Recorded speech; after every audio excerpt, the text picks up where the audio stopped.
course of time, the administration of employee compensation has been regulated by federal, state, and local governments. In this presentation, we'll take a brief look at the primary compensation-related employment law that you need to know as a human resource professional.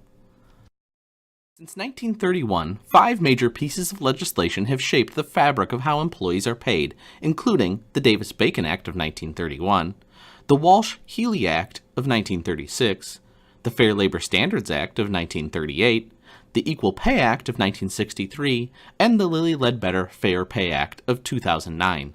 Let's take a look in a bit more detail.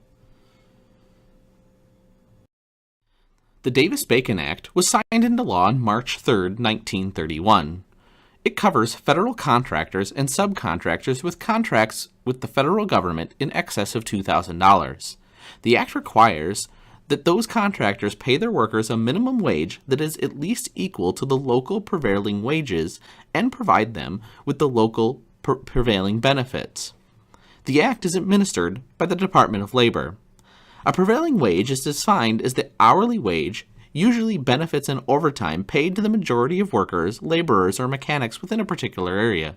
Prevailing wages are established by regulatory agencies for each trade and occupation employed in the performance of public work, as well as by states' departments of labor and their equivalents. Then, on June 30, 1936, the Walsh Healy Act was signed into law.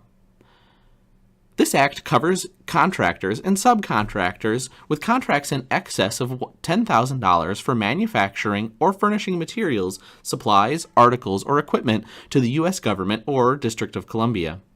Under this act, firms must pay their workers the federal minimum wage for the first 40 hours they work in a particular week and 1.5 times the minimum wage for any additional hours they work during that week.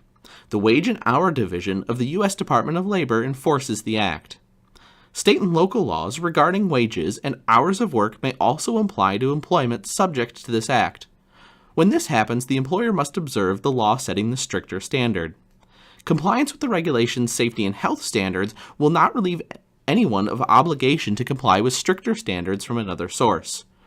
The Walsh-Healy Public Contracts Act and the Fair Labor Standards Act may apply simultaneously to the same employer. The primary piece of wage-setting legislation and influence in employee compensation in the United States is the Fair Labor Standards Act, which was signed into law on June 25, 1938. The FLSA applies to employers whose annual sales total $500,000 or more, or who are engaged in interstate commerce. This means pretty much every employer is covered under the Act. The Fair Labor Standards Act, known as the FLSA, is a federal law which establishes minimum wage, overtime pay eligibility, record-keeping requirements, and child labor standards affecting full and part-time workers in the private sector and in federal, state, and local governments. Currently, the federal minimum wage is $7.25 per hour, which has been effective since July 24, 2009. On June 10, 1963, the Equal Pay Act was signed into law. Virtually all employers are covered by the Equal Pay Act.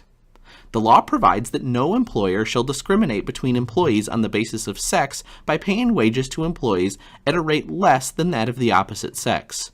Equal work requires equal skill, effort, and responsibility and is performed under similar working conditions, except where such payment is pursuant to a seniority system, a merit system, a system that measures earnings by quality or quantity of production, or a differential based on any other factor than sex. Although the EPA was passed more than 50 years ago, a gender pay gap still exists.